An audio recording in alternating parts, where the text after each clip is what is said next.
मुझे खुशी है कि भारत का एक ऐसा सूबा, एक ऐसा राज्य जहां इतिहास किसी शहर, किसी ज़िले, किसी गांव से भी शुरू करते हैं तो वीरों की गाथा के लिए हमें किसी ख़ास शहर में या ख़ास गांव में नहीं जाना पड़ता। पंजाब का मतलब शौर्य, बहादुरी, बलिदान, साहस और शक्ति। हजारों सालों से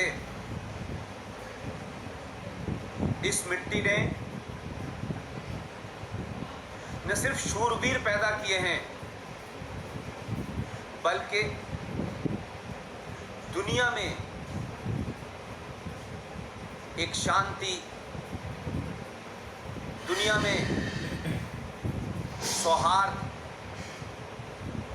पूरी दुनिया को अपना परिवार मानने की एक शिक्षा का प्रचार प्रसार किया है। और जब हम सिख कहते हैं तो ये अपने नाम के अनुरूप जो कुछ भी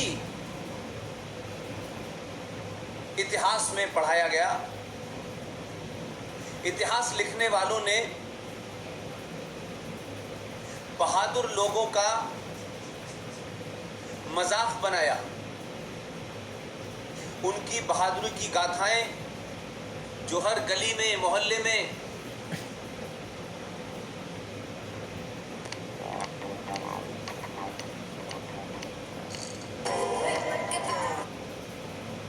जितनी गाई जाएं उतनी कम हैं।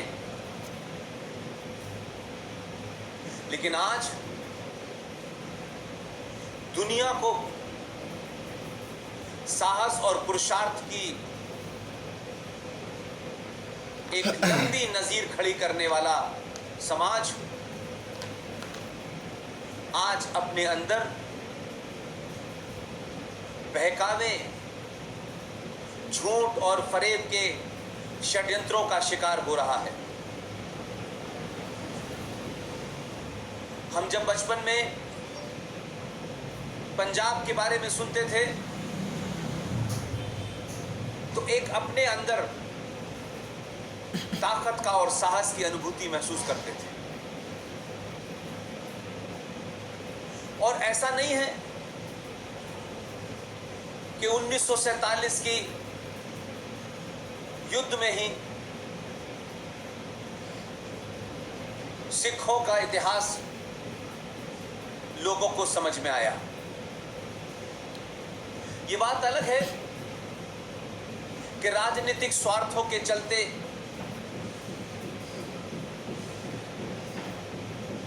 किस तरीके से एक बहादुर कौम, एक पुरुषार्थी कौम को स्वार्थ में डूबे हुए नेताओं ने कैसे उसको समाप्त करने की कोशिश की। और शने शने धीरे धीरे झूठे इतिहासों को गढ़ा गया, जिसके चलते आज जो हमारे सिख भाई हैं, जो हमारा बड़ा भाई है, उसको किस तरीके से हमने अपनी भूलों और करतूतों के कारण उसको अकेला छोड़ दिया। मैं बात अपनी अगर शुरू करूं तो जो कहानियां पंजाब की मिट्टी से देखने को और सुनने को मिलती हैं वो मुझे ऐसे ही मिलती जुलती मुझे महाराष्ट्र से, बंगाल से मिलती है, बिहार से मिलती है। लेकिन इन सब के बीच में अगर किसी ने लीड ली अगर किसी ने राह दिखाई तो वो पंजाब ने दिखाई। और हर संकट के समय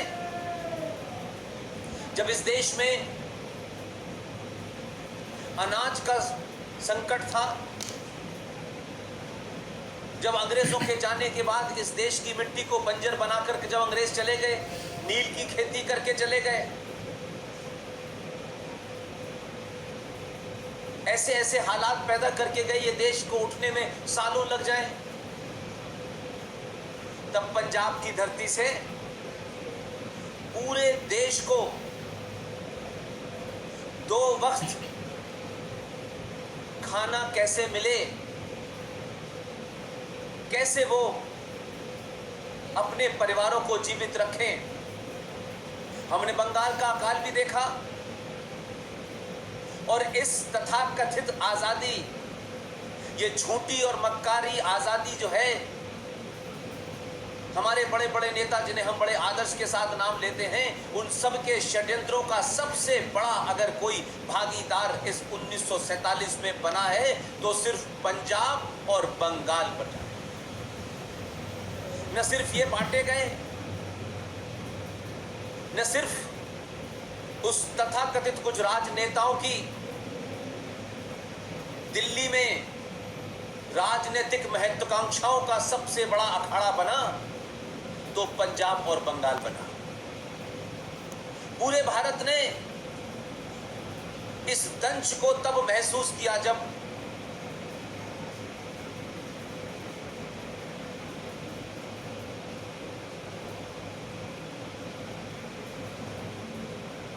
पंजाब के बंटने के बाद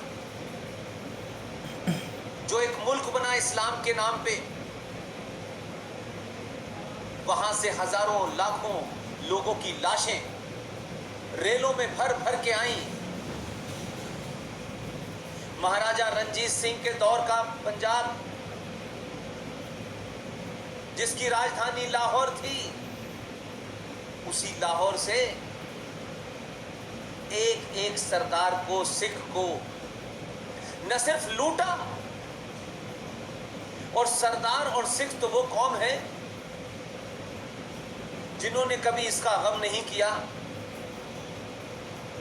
कि जिंदगी कहां से शुरू करनी है। उनका आपने सोना चांदी मकान दुकान सब लूट लिया, लेकिन आपने बहन को, बेटी को, पति को,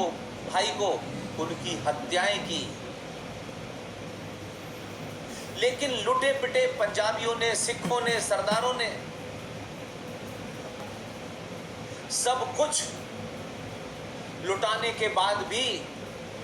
इस आजाद भारत में जब वो लौटे और जब खड़े हुए, तब भी उन्होंने अपना घर पहले नहीं भरा, अपना पेट पहले नहीं भरा। इस भारत धरती का जो भूखा, कमजोर बंगाल से लेके यूपी और यूपी से लेके बिहार और दूर दराज के राज्यों में सबसे पहले आपने ग्रीन रेवोल्यूशन पैदा किया, और जिसके चलते घर घर अनाज पहुंचा, आपने सम्मान की रोटी खाई, तो उसके पीछे बंगाल का पुरुषार्थ शामिल है, पंजाब का पुरुषार्थ शामिल। पंजाब को, उस पंजाब को जो पंजाब इस आजादी के बाद, इस मक्कारी भरी आजादी के बाद मिला, उसके